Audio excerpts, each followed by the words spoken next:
यह कहानी उस समय की है जब भारत में मुगलों का राज हुआ करता था। सभी राज्य उनके अधीन थे। उन्हीं दिनों गुजरात के महाराज की बड़ी बेटी का विवाह होने वाला था। अब जबकि विवाह एक राजकुमारी का था, राजा ने मंत्री को आदेश दे दिया कि विवाह में किसी प्रकार की कोई कमी नहीं होनी चाहिए। मंत्री, सेनापति से लेकर महाराज के सारे कर्मचारी विवाह की तैयारियों में जुट गए। सभी व्यापारी को बुलाकर उन्हें अलग अलग काम सौंप दिए गए। विवाह की वस्तुओं का प्रबंध करना कोई बड़ी बात नहीं थी। बड़ी बात तो ये थी कि ये सब राजकुमारी को पसंद आए। इसके लिए मंत्री ने नगर के सबसे बड़े और बुद्धिमान सेठ को बुलाया और उनसे गहने, कपड़े और बहुमूल्य रत्नों का प्रबंध करने के लिए कहा। विवाह में अभी 3 महीने बाकी थे तो उस सेठ ने अपने बड़े मुनीम को बुलाया और उसे एक सूची देकर कहा, राजकुमारी के विवाह के लिए हमें ये सामान दिल्ली से लाना है, इसलिए तैयारी कर लो। 1 सप्ताह बाद मुनीम तैयार होकर आया, लेकिन उसने बताया कि वह दिल्ली अकेला जाएगा। इस पर सेठ को गुस्सा तो आया, लेकिन वह चुप रहा। सेठ ने मुनीम को समझाने की कोशिश की कि वो दिल्ली में किससे मिले, किससे नहीं, कहाँ सही सामान मिलेगा, लेकिन मुनीम को यह सब सुनने में कोई रुचि नहीं थी। उसने सेठ को टोकते हुए कहा, श्रीमान, मुझे देरी हो रही है। आपकी बात मैं समझ गया हूँ। सुना है दिल्ली बहुत विकसित है, वहाँ रोज मौसम बदलता है। ऐसे में मुझे वहाँ अपने ही दिमाग से काम लेना पड़ेगा। इतना कहकर मुनीम सेठ को प्रणाम कर अपने ऊँट पर सवार होकर दिल्ली के लिए निकल पड़े। सेठ खुद को सबसे ज्यादा बुद्धिमान मानते थे, इसलिए उन्हें लगा कि उनका मुनीम उनकी बात ना सुनकर उनका अपमान कर के गया है। इस बात पर उन्हें बहुत गुस्सा आया। अब उनके अंदर बदले की भावना जाग उठी। वे मुनीम के घमंड को चूर चूर करना चाहते थे। बैठे बैठे उन्होंने मुनीम को सबक सिखाने की तरकीब सोची। उन्होंने नाई को बुलाकर अपने सिर के सारे बाल कटवा दिए। नाई के जाने के बाद सेठ ने सब बाल इकट्ठा किए और सोने की जरी वाली पोटली में भरकर अपने छोटे मुनीम को बुलाया। जब मुनीम आ गया तो सेठ ने कहा, ये पोटली यहीं रह गई, इसे तुम जल्दी जाकर बड़े मुनीम को दे देना और उससे कहना कि इसे दिल्ली में बादशाह को भेंट कर दे।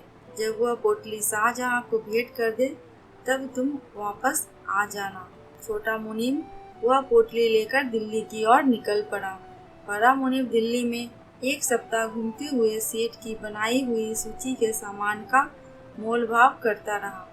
1 सप्ताह बाद छोटा मुनीम दिल्ली पहुंच गया और सेठ के वचन अनुसार वह पोटली बड़े मुनीम को दे दी।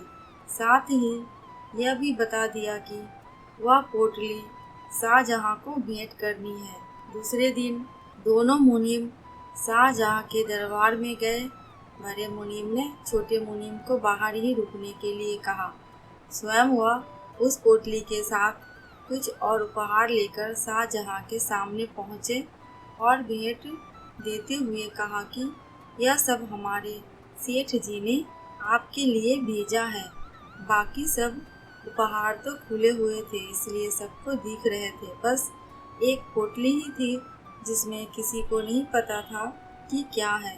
शाहजहां ने जब पोटली खोली तो उसमें से बाल उड़ने लगे। पोटली में बाल देखकर शाहजहां का पारा 7 में आसमान पर चढ़ गया। वे गुस्से में बोले, तुम्हारे सेठ की इतनी हिम्मत की हमारे साथ ऐसा मजाक करे। सेनापति, इस मुनीम की गर्दन धड़ से अलग कर इसके सेठ को भिजवा दी जाए। छोटा मुनीम इतना सूर वहाँ से भाग लिया। उसे डर था कि कहीं वह भी बड़े मुनीम के साथ ना फंस जाए। जब वह गुजरात वापस सेठ के पास पहुँचा तो उसने सारी बात सेठ को बताई। सेठ छोटे मुनीम की बात सुनकर बहुत खुश हुआ और उसने उसे बताया कि यह सब उसका ही किया हुआ था। वो बड़ा मुनीम बहुत चतुर बन रहा था, इसलिए उसे सबक सिखाने के लिए ही मैंने ऐसा किया। छोटा मुनीम यह सुनकर बहुत खुश हुआ। अब उसे मौका जो मिलने वाला था बड़े मुनीम की जगह पर काम करने का, 1 महीना बीता ही था कि सेठ ने देखा बड़ा मुनीम एक काफिला लेकर वहां पहुंचा। सेठ हैरान होते हुए पूछा, शाहजहां ने तो तुम्हारी गर्दन काटने का हुक्म दिया था, तुम जिंदा वापस कैसे आ गए? मुनीम ने उस सवाल का जवाब दिए बिना सारा सामान और बादशाह की तरफ से भेजी गई भेंट भी सेठ के हवाले कर दी। इसके बाद उसने कहा, सेठ जी, मैंने आपका नमक खाया था, आज उसका कर्ज उतर गया। आपने तो मेरे प्राण ले ही लिए थे, इसलिए आज के बाद मैं आपके यहाँ नौकरी नहीं करूँगा। इतना कहते हुए मुनीम अपने घर चला गया। उधर सेठ का मन बेचैन हो उठा कि यह सब कैसे हुआ।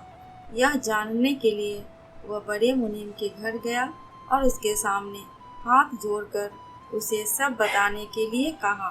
तब मुनीम ने बताया कि जब शाहजहां ने उसकी गर्दन काटने का हुक्म दिया तब उसने अपनी बुद्धि चलाई। उसने उड़ते हुए बालों को दौड़ दौड़ कर पकड़ना शुरू कर दिया।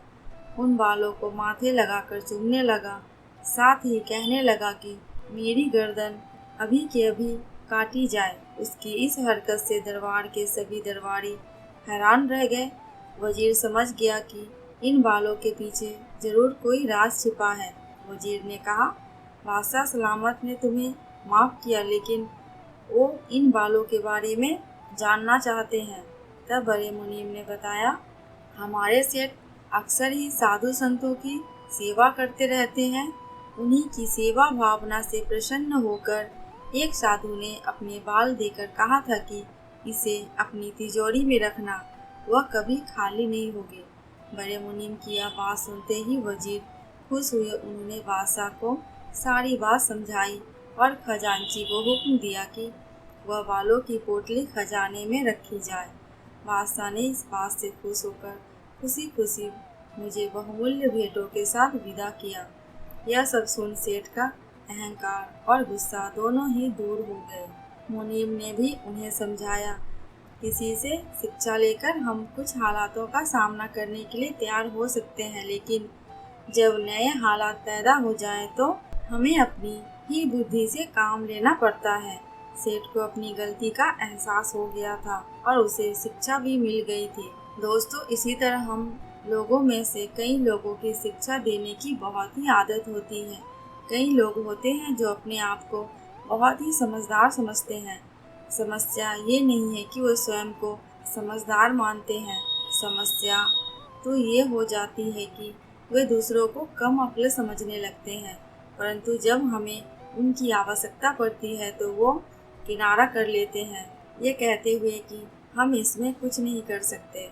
ऐसे में हमें अपने ही धैर्य, विवेक और ज्ञान से काम लेना चाहिए। दोस्तों, आपको ये कहानी कैसी लगी प्लीज़ कमेंट करके हमें ज़रूर बताना।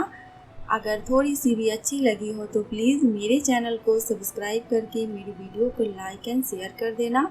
अंत तक वीडियो में बने रहने के लिए आपका दिल से बहुत बहुत शुक्रिया।